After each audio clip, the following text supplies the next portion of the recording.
Okay, can everyone hear back there? Yes. Can you hear? All right. I'm thrilled and honored that we have this author with us today. It's not something that happens every day. She's from Australia. This is her first event in the U.S. So, I mean, this is big time, and I'm thrilled about it. And she's one of my favorites. I have new favorites, as you know, all the time. What can I say? But I want a big welcome for her. She's going to talk to us. If you're having any trouble hearing her, let me know. Kind of hold your hand up or something, and she'll notice. And just speak a little louder, okay? And I've got the mic all the way up. So I'm very proud and happy to introduce Jane Harper for Exiles. And it's all yours. Thank you so much for coming. So yes, my name is Jane Harper. I'm based in Melbourne, and it's so nice to be here. It's been a long few years since I was able to go out to the States, so it's lovely to kind of be here and be able to talk to you about my book. I'll tell you a little bit about Exiles. So this is my fifth novel. They're all Australian mysteries. And it's the third and final book featuring Aaron Falk, who is a detective that we first met in The Dry. Exiles is set in South Australia in wine country, and the book opens with a disappearance of a mother at a sort of a busy food and wine festival, and it opens with the discovery of her baby, who is young and is found alone in the pram near the Ferris wheel. And I just want to sort of get off the bat, the baby's fine. It's a very different kind of book. If the baby's not fine, the baby's totally fine. She's wrapped up, she's safe, she's away from the elements, but she's alone and she's kind of on her own. And the question is, what's happened to her mother, this woman called Kim? So that's the kind of opening of the book. But for me, the opening mystery or crime at the book is always for me just the opening, and the real kind of heart of the book centers around the characters and their relationships. So the book really, I went into it knowing that it was going to be Aaron Falk's final book. And he, in this story, he returns to, he goes to this town for the first time, and he's gone there for the christening of the child of his good friends Rita and Greg Rako, who he also met in The Dry. And while he's there for the christening, it's a year after the disappearance of Kim, and he sort of gets drawn into questions sort of lingering about what happened to her, and the family's sort of left without his answers. So that's kind of the premise of the plot. But it's really for me about the kind of relationships between the people who are kind of living in this community. And that's something that I think is sort of drives all my books, and it's something that interests me, not just as an author, but as a reader as well. So it was a bit of a different book for me to write this time, because normally my process is, I spend a long time thinking. I'm kind of plot driven, and I normally start with the plots as the kind of central sort of, I guess, the seed of the idea. And so when I usually start with the plot first, and then the kind of the setting, and then the characters. But the difference with this one was that this one was kind of backwards for me, because I knew it was going to be Falk's final book, and so the whole book was kind of built around him and for him, which was kind of a different experience for me as an author. But it was great, because I think it's good to challenge yourself, and it's good to sort of have that kind of experience and know that you can do something a little bit of a different way. And I've been asked sort of quite a lot, why I decided this was going to be the last one. So I'm just having a bit of a drink of water, because I can hear myself on the microphone. I know. It's do you want me to move it back a little? No, it's okay. I can sit further backwards. I'll just have a sit.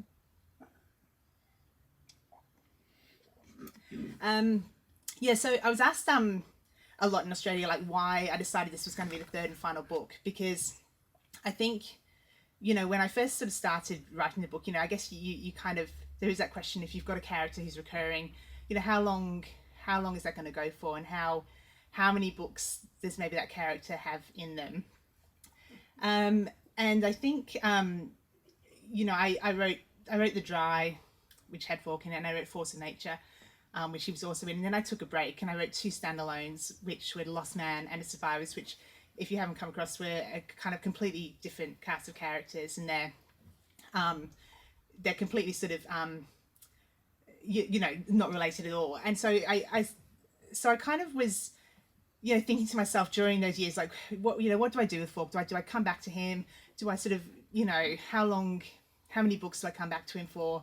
What does kind of his journey look like? And I spent quite a long time sort of weighing this up while I was kind of writing these standalones. And I decided in the end that, you know, I did want to come back to him. But I think it's really important to kind of go in with a clear-eyed view as an author about how I guess the longevity of your character, and how, you know, how many books they can honestly sustain while keeping up the quality that you want to achieve. And I felt there was another book in him. I wanted his kind of personal journey to kind of resolve in a way. But at the same time, I think, you know, like, I love writing about him. So it wasn't a question of me being, you know, sick of writing about him, or feeling the need to, you know, move on or anything like that. It wasn't that I didn't want to write about him anymore. It was more the opposite, because I really loved writing about him.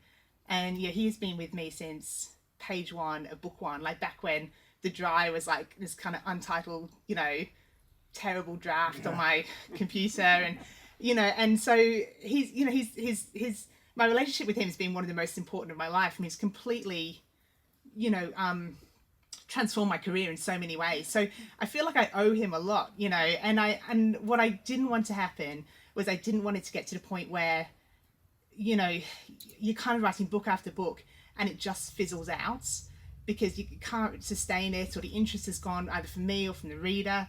And I wanted to give him an ending that I felt he deserved, because I think in fiction, endings are so important, and they are as important, if not more important, than beginnings. There's a lot of emphasis on how to start your novel and how to start strong and grab the reader, but I think the ending is so crucial. And that goes not just for individual books, but for whole kind of narrative arcs of the books. So I wanted to give him the ending that he deserved. And I think for me, that was kind of writing this book, going into Exiles, knowing it was the last book, knowing you could kind of leave it all on the field. You know, I wasn't having to save anything for future books. For and later, yeah. Exactly. For like, you know, like trying to think what, you know, do I need to build in things that I'm going to be able to refer to in future novels? I could just kind of write it as it was, knowing that it was going to be kind of complete within this novel. So yeah, so it was a really good experience. I went to I always like to go on like research trips when I do the books. So some have been, I would say, more arduous than others. There was like I don't know if any of you read The Lost Man, which was set in outback Queensland, and that was a mission. That was like, I had to kind of fly. It's set in this real kind of, you know, the whole point of it is it's so isolated, and there's like neighbours who, the nearest neighbour's like 3 hours away, and you have to kind of drive across the outback to get to it and things. So so I did that, and I managed to kind of fly up to the outback and kind of get sort of connected with this police officer called, his name is Neil McShane. I always have to think about that because Shane McNeil also is a name, but his name is Neil McShane. He's written a book called Outback Cop, actually, if you're interested in that kind of region at all. He wrote like a non-fiction book about his memoirs of working as a police officer, policing an area the size of the UK all by himself for 10 years. So that was his like job. So I was lucky enough to kind of get connected with him, and he just out of goodness of his heart really drove me 11 hours across the desert to this town called Birdsville, and I did the research for The Lost Man. He took me out to the cattle stations, and it was just so eye-opening, and it really, you know, I think it really sort of you know, just emphasised the importance of kind of getting out and getting onto the ground. So I did that for The Lost Man. The Survivors was a little bit less arduous, but that was set in kind of rugged Tasmanian coastal waters. And that's a lot easier to get to. That was just like a short flight from Melbourne. But so it does have a scene in it where part of this community, a big part of the kind of the community is they have like a diving aspect where you can go and like dive down and see a shipwreck, which is true. Like Tasmania is one of the only places certainly in Australia, you can actually see genuine shipwrecks. Like it has like 100 or something around its coastline, and if you're a good enough diver, you can go down and see them. I'm not a good enough diver. I'm not any kind of diver, but they had this scene in the book which I couldn't fake it. Like I couldn't sort of, believe me, I tried. Like I watched a lot of videos and I sort of spoke to people and I tried to write the scene without going diving, and I couldn't do it. So I had to go diving, and I'd given birth 12 weeks earlier. And and I remember zipping myself into this wetsuit and about to dive into these like freezing Tasmanian waters and thinking, oh my God, like never again. Like this is ridiculous. Like I can choose where I set these books. I don't know why we're doing this. So, which brings me to Exiles, which is why, gives you some insight into why this book is set in this beautiful, lush wine country, South Australia, which was, look, I'm not going to lie, it wasn't totally all for plot reasons. It was partly because I was like so drawn to it after those two experiences. But no, seriously, it was the reason I kind of chose that for the setting for this book. The first reason was probably kind of purely practical, and that was because I kind of had this idea that I knew I wanted Fork to kind of reconnect with the Reiko family, who we met in the Dry. And I don't know if anybody in the whole world, except for me, remembers this, but the Reiko family is originally from South Australia, and it's mentioned like really briefly, like once, I think, in a whole book of the Dry. But that's where they're from. And so once I kind of was thinking about that was the first thing that kind of turned my attention to that part of Australia. And then I was sort of thinking, okay, so what's that going to look like?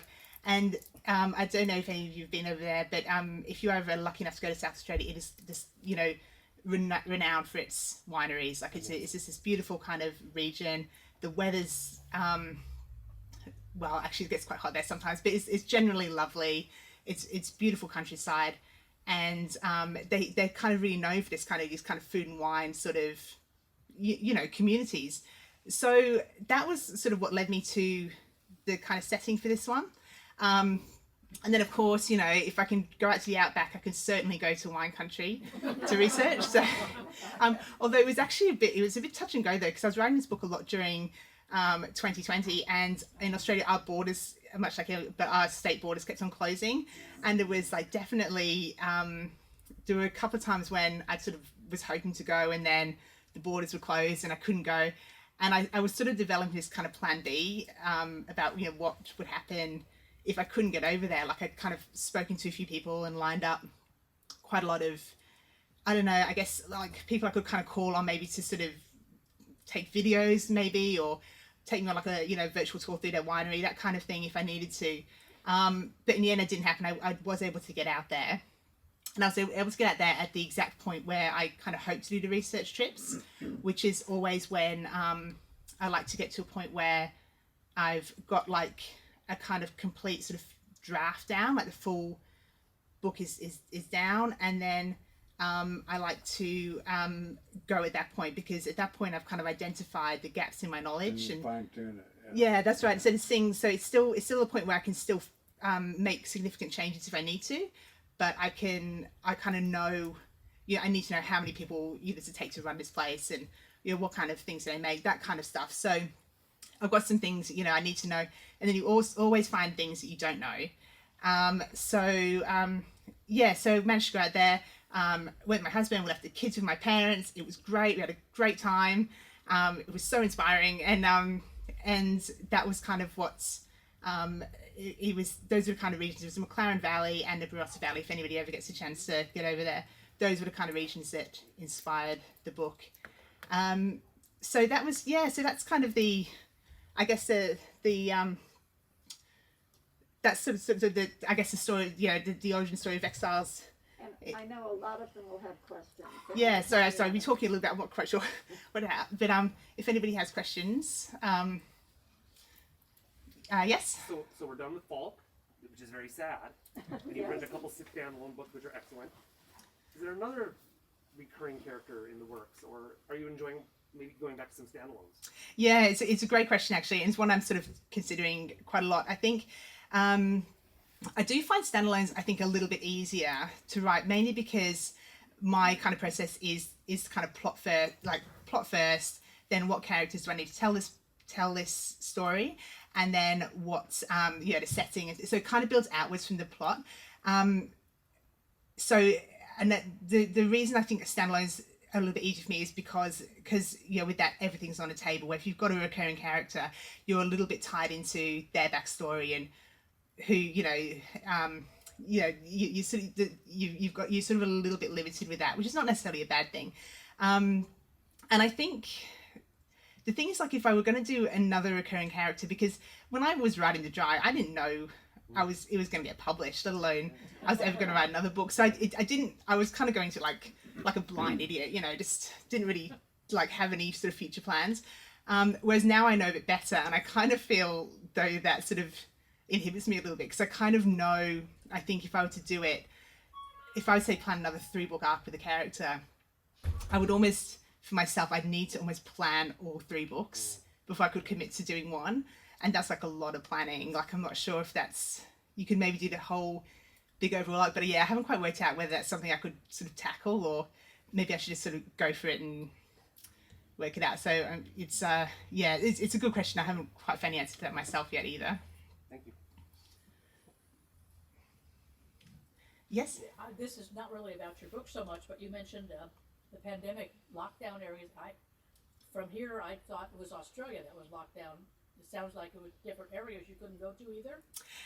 So I was lucky enough to be in Melbourne, and by lucky, sorry, I'm being sarcastic there, but I realise there's no reason you should know that.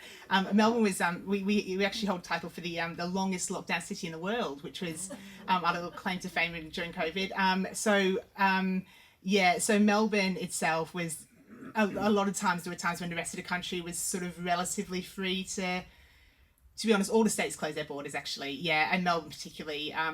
We had kind of a ring around Melbourne where we couldn't even travel within the states because we were kind of the bad ones. So so that was So there were definitely sort of individual. The borders all came down quite, and they kept on going down, and it was very unpredictable. They'd come down for a little while and then they'd go back up again and stuff. So it was it was hard to make any kind of real plans around that. So I was lucky I managed to get across when I did, really. But I think it was for the benefit of the book. So I feel lucky I managed to make that trip. Thank you. Do you have any plans where the next book is going to be, where the setting for thinking ahead, then setting for the next book, or where you want to put a setting? I've got sort of a few thoughts of things that I thought might kind of I haven't kind of decided yet. So I'm still weighing up a little bit. I mean, I kind of wondered if there's a train that goes right down to the centre of Australia, which I always thought was kind of interesting. Again. Exactly. Yes, you know it. Yeah, have you been on it? I was looking at it. Yeah. I haven't been there either, but it's this kind of old fashioned, it's got like sleeping compartments and dining cars, and it just goes right through the outback. And so I kind of thought that's kind of fun. There's a whole kind of this kind of mining in Western Australia, which I thought might be, to be honest, that the only thing that puts me off that is the research. I think would be so hard to go out and penetrate these mining communities. But and there's all the kind of tourist areas as well, like kind of the Great Barrier Reef and things like that. So I think there's lots of places that I think there's so much potential. I think there's so many places you could kind of set a book. But I haven't kind of set, narrowed it down too much yet. So was there a guy behind you? Yeah, you were saying that this is the last book with the character, and that you had intentionally not left any little loopholes that would open up. Did you get pushback from your agent, your publisher, about, hey, how about a little safety here just in case? Yeah, I didn't. I'm lucky enough to have some great publishers. So Flatiron here in the States, and then Pat Macmillan in the UK and the US. UK and Australia, and I didn't. No, I mean my editors are really good, and they do. You know, we do have a very sort of, I think like a lot of trust in the relationship, and I think I was quite kind of open with them from the start. That's what I wanted to do with it, and I think it helped having written 2 standalones as well. So it wasn't like, you know, I was kind of like, okay, that's it, and now what? Like at least I had some runs on the board with, you know, those 2.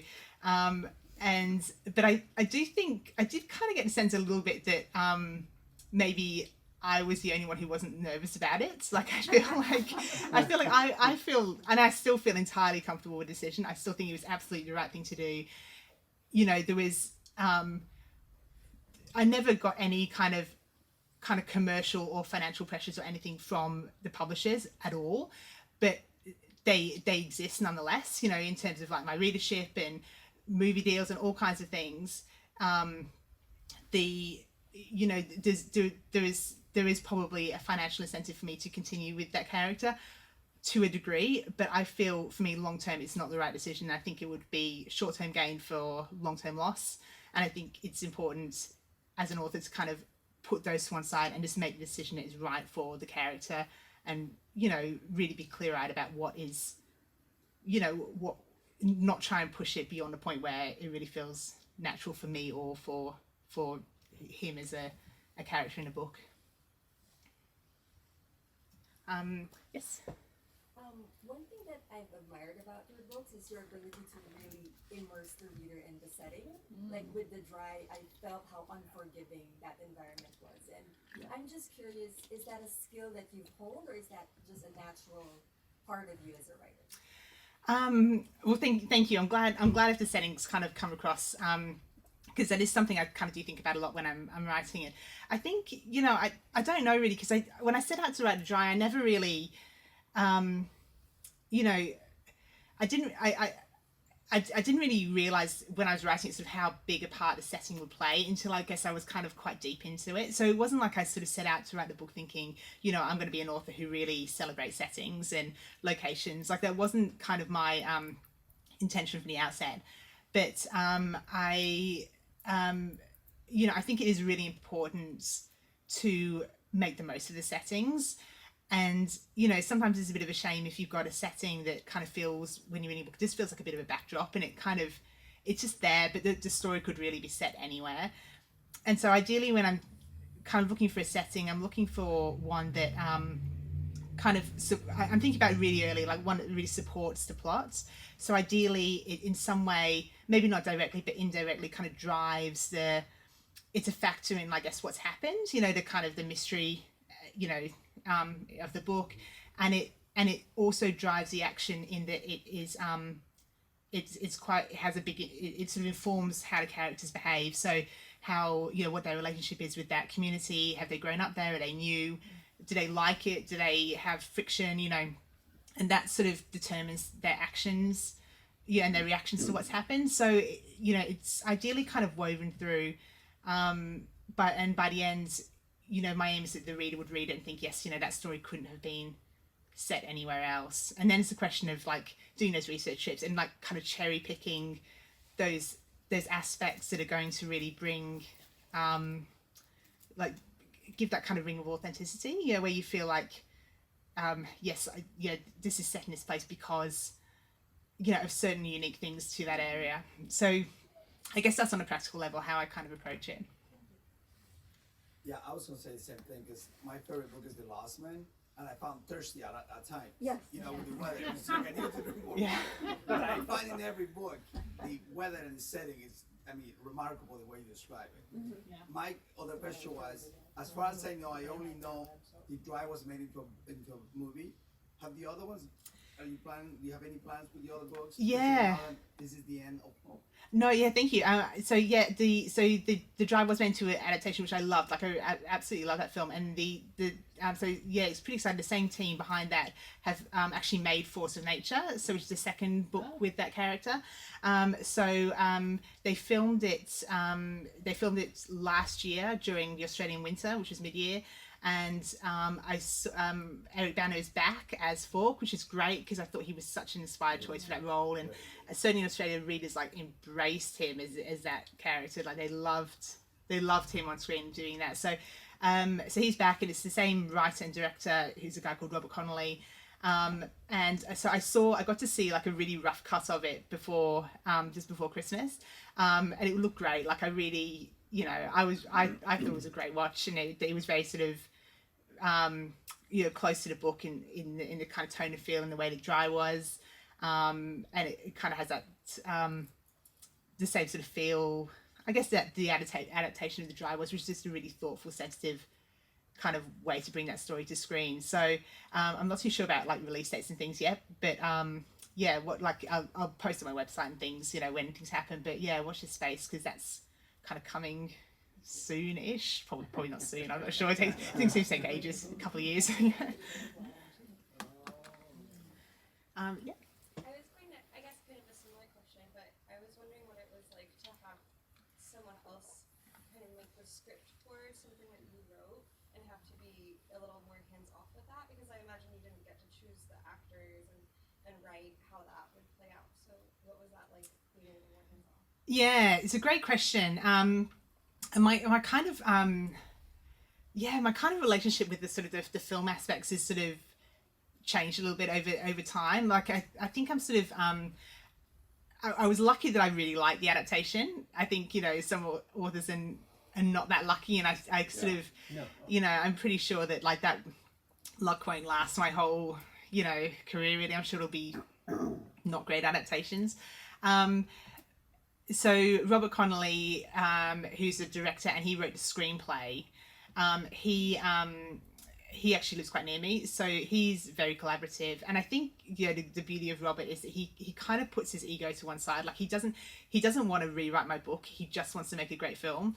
And I think that's why he and I sort of have worked quite well together, because I think we were both respected what the other person brought to the table. Having said that, though, I mean, the key thing is really that any sort of collaboration on his part was purely courtesy, really, because contractually they don't have to consult you. I mean, there's a kind of really meaningless clause in there about like meaningful consultation. I mean, but it's not defined. It doesn't really mean anything. They don't really have to do anything to please you, and so if they do, that's kind of a gesture on their part.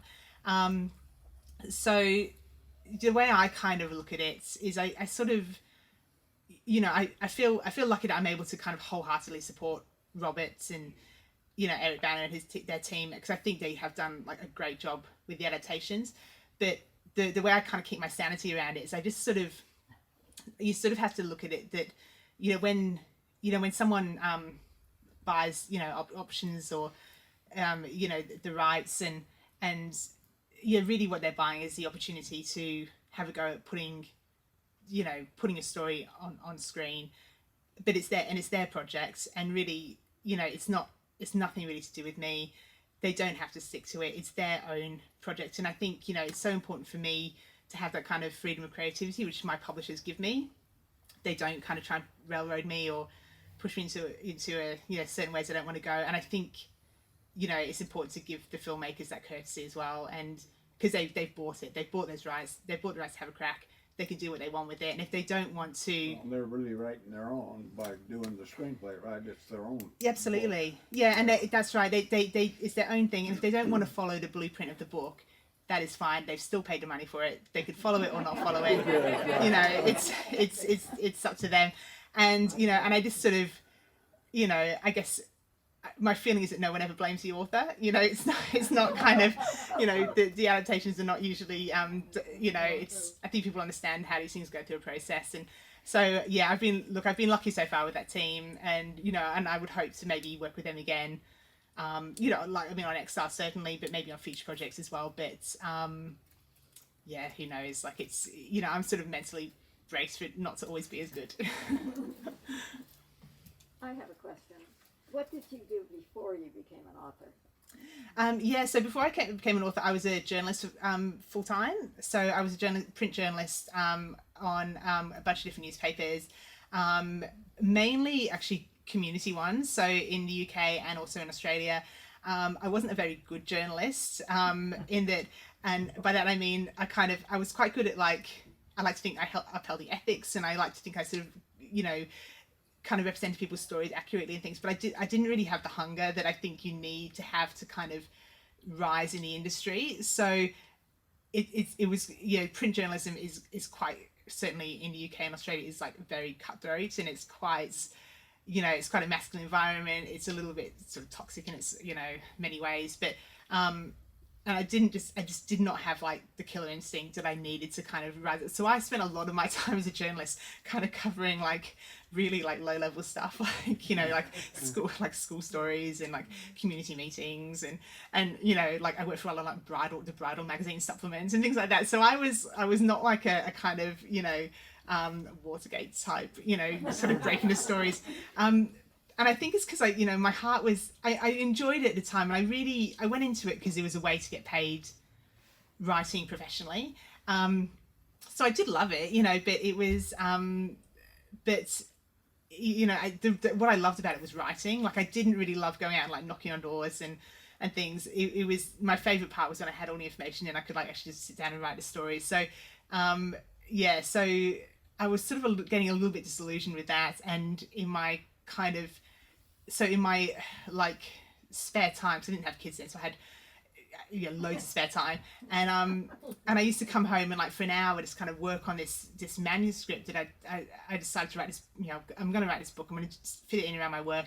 And I came home and I'd sort of stay in my work clothes and I'd sit down at a computer and do an hour's work on it, and that was kind of how I wrote The Dry.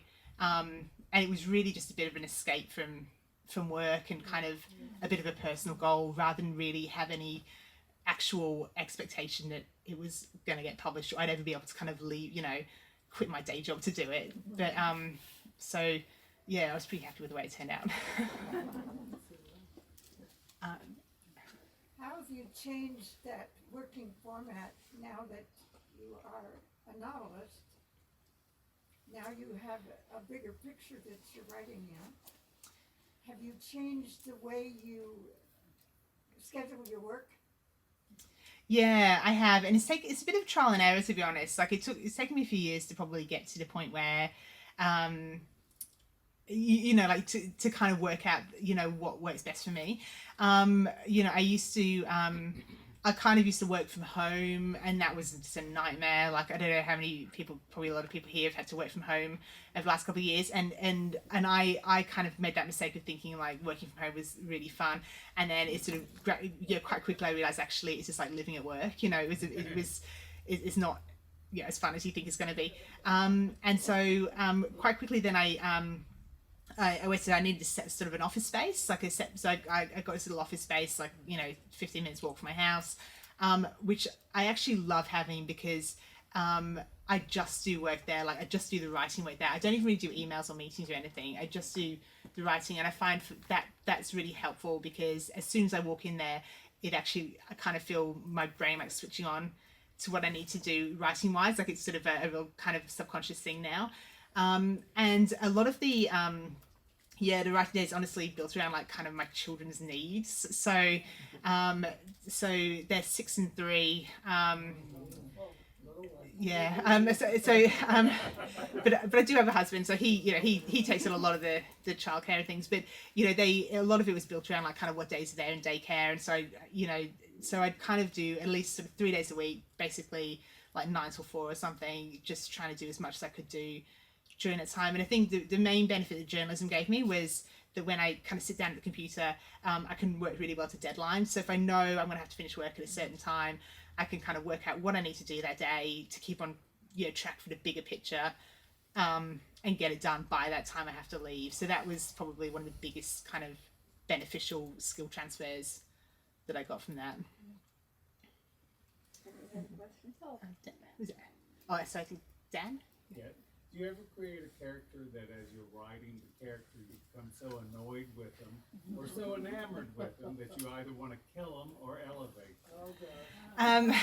I think I think elevate. I think usually it sort of elevates actually more. I think sometimes secondary characters kind of surprise you a little bit. Like they start off because one thing that I do sort of quite often talk about when I'm about developing characters is that you know, they sort of people I think, you know, when I was an aspiring author, I kind of thought, you know, you had to have this, you read a lot of books where they sort of say, you get to know your characters really well, like what kind of coffee do they drink and what does their wardrobe look like and all kinds of stuff. And I always found that really overwhelming to have to know this person so well before you'd even written a word.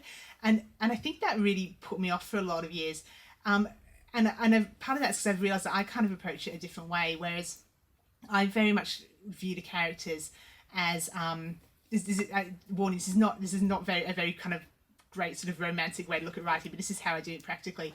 The characters are there as kind of functional kind of writing tools. So in the same way as the plots or the language choices, the characters are there to drive the story, and they're there for a reason, to fulfill a role. And if they're not kind of and so they all need to be kind of pulling their weight and like helping move the story forward in different ways. And some will do more than others, you know, some will be more supporting characters, but they're not just there kind of for fun. They're there to sort of for a reason. And that's the same with, you know, certainly with the main characters. And for a long time, they are quite functional and quite two-dimensional. You know, they're, you know, like a cop or a, you know, cattle farmer or whatever, and they're kind of just, yeah, for a lot of the plan, I'm just getting to do what needs to be done to move the story forward. And it's only really when the kind of plot is kind of settled and I know what people need to do practically as a function, then the personalities start to come out more, because the more situations you put the characters in, the more you do get to know them. Like, it becomes more natural, like knowing how they would react to things. And, you know, maybe you do know how to take the coffee because they make a cup of coffee, you know, so it becomes, things start to fill in. And that happens with the secondary characters as well. For a long time, the secondary characters in my books, like, they kind of go, they're honestly unnamed. A lot of them are called, like, you know, older brother or angry dad, or I don't know, something like that. Like for sort of for quite a long time, because they, you know, they're sort of, you know, they're there to kind of fill in gaps for the plot and help move it forward. And then there comes a point though where you have to then elevate them, because by the end, you know, you don't really want the reader to know who are the main characters and who are the secondary characters. Like, obviously you don't know the protagonist, but within the others, there'll be some secondary characters who are more important than others.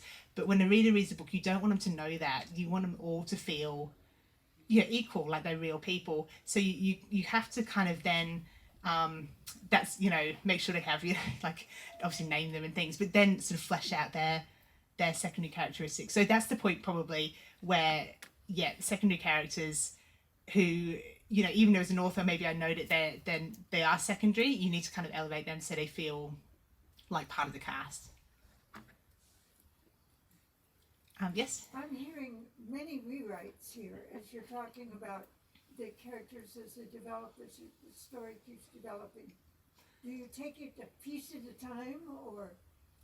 Well, funny you said, so I actually barely rewrite, and my secret is this, is that I plan for months and months. So I think, again, is the print journalist in me, whereas, you know, you kind of, like, you just taught, like, I don't write a word for free or anything that's not going to kind of get into print. Like, you become so efficient with your writing and your use of language that I kind of developed the way it works best for me with the novels. And that is that I spent a long time, like, I would spend months, literally months, sort of planning the books. I'd spend time thinking about them away from the computer, and then I start kind of making notes, and then I develop those notes, and I'd end up with a plan that's probably about 40 or 50,000 words for a novel that's 100,000 words in length. And this plan, in this plan, I test out everything. So, I find it allows me to be more creative, because I can try out things without committing to a 2,000 word chapter. You know, I don't have to kind of write it out to see whether it's going to work. I can literally do it in note form. Like, is it going to work? If this happens, X, Y, Z is going to happen. And then, you know, we're going down this path. Is this the path we want to be on? Okay, maybe not. Let's try a different path. So you can kind of, so I test things out really well. So I end up with this plan, which is like chapter by chapter. You know, I know exactly where how the chapter's going to start, how it's going to end, how it's going to flow into the next bit, what the reader's going to learn, where the conversation's going to be had, who's going to be present at the conversations. So when I actually come to write it, on like day one of my first sort of writing time, I would open up my plan. I'd have my notes for the prologue there, probably 600 or 700 words, and I copy paste them onto a fresh Word document, and it's all there, like exactly what's going to happen, what the reader's going to learn, how it's going to open and close, and then I just have to worry about writing it. So I wouldn't move on to that writing stage until I know that that's the plot. I've already done all the thinking. Yeah, I've already done the hard work and the thinking, and so I just find it saves me a lot of rewrites basically, because I've already kind of worked it out in the planning stages. So then are you saying then you know who, if in the mystery, who the bad guy is from the start? Because that's what you're aiming towards? Yeah, I always know the ending really early on, and even to the point where I would say that if I'm thinking about an idea for a book, often I'm actually starting at the end. Like I'm starting at that point where it's kind of what has really happened. What is sort of that kind of moment, like when I guess you get to the end of the book and that the kind of the reveal is like, this is what's happened. What is that? What does that look like? And who's involved? What has brought them to this place? Is it spontaneous? Is it something long, kind of burning? Is it an accident? What's brought these characters to this extreme moment? And then I'm kind of working back in a way to sort of, okay, well, if this is what's really happened, what appears to have happened, and how is that different? So everything in the book is kind of funneling its way towards that end point. So it's all built around. It's all built around the end is sort of at the center of it for me. I know some really successful authors though who don't do that at all. Who kind of start from the start, and it sort of surprises them at the end. They work out kind of what happened as they're doing it. But I don't know how they do that. I could never do that. I always need to know what I'm aiming for. What's your involvement in the cover and the title? The title, with all of the titles, I've always sort of put forward the titles, and with the cover, the publishers they draw up the cover specific to the market. So I guess the publishers like Flatiron know the kind of books that are they would specifically have drawn up this cover for US readers like yourselves. So in Australia we have a different cover. In the UK they've got a different cover again. And it's sort of usually tailored towards the specifics of the market. But I'm pretty lucky that they all look great. I've actually never had like, I'm not to say that like some authors have pretty bad covers, but I've been lucky enough to kind of, I've always had like really, really great designers working on them. What's your technique in naming your characters? How do you name your characters? How do I name my characters? Like slowly and painfully, honestly. Like it's like probably my least favorite task. I mean, the main characters usually they will get names quite early because they're in it so much. You are kind of building those characters quite early on. Like I said, secondary characters kind of go unnamed for ridiculously long amount of time, until the point where I feel like I've got to name them, otherwise they're not going to ever feel real to me. Like I need to name these people. And I think I find it so hard because you sort of 5 books in, I'm trying to like not repeat names, and I've already frankly, like when I was a naive kind of debut author, like I wasted some good names that I probably should have saved for anyway. I didn't know, so you kind of try not to repeat names, but also trying to find names that kind of fit in with the region. And honestly, if you go to any small Australian country town, 4 of them are going to be called Dave, so it's like you're trying to find names that kind of feel real. But you haven't used them before. And then last names as well, because then sometimes I think, okay, that's a great first name, and then I realise that they're related to that person, and the first and last names don't sound great together. So I do a lot of what I do find quite helpful is I find, so whatever their age is, I go through kind of sports teams for that year, so like Olympic teams, netball teams, Australian football teams, to kind of get a sense of what people were, if you're a guy in your 50s, what are you likely going to be called, so I kind of get a bit of inspiration from like sports teams a lot of the time and just kind of mix and match a little bit. So, but yeah, it's definitely one of my, it's like kind of one of my least favorite tasks, I have to say. Excuse my ignorance, but the dry, you mentioned it as a movie, but it wasn't in a movie theater, right? No, it came out in the cinemas in Australia. It came out during it was the release time was just really unfortunate. So it did come out in the cinemas in Australia, and actually was the I think the 13th highest grossing Australian film of all time. So thank you so much. No, so it came out on like, I think it's called like limited release, which I don't know, it was like, I think it was in like 5 cinemas or something. But then it was on Amazon for... It's on Showtime. Oh, thank you, okay. It's on Showtime. Oh, okay.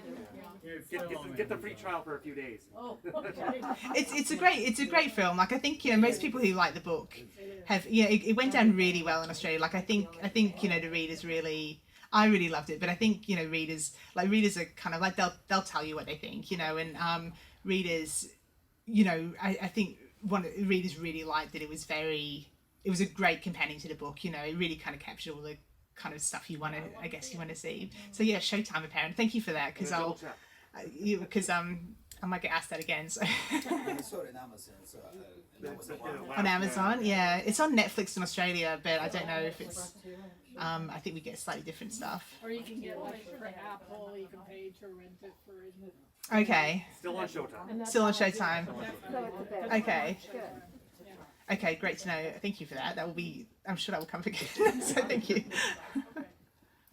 So if there's not any other really serious questions, we're going to thank Jane for her time and sign books. Yes, thank you. And thank you so much for coming, and thanks for the great questions. It's been a lot of fun. Thank you.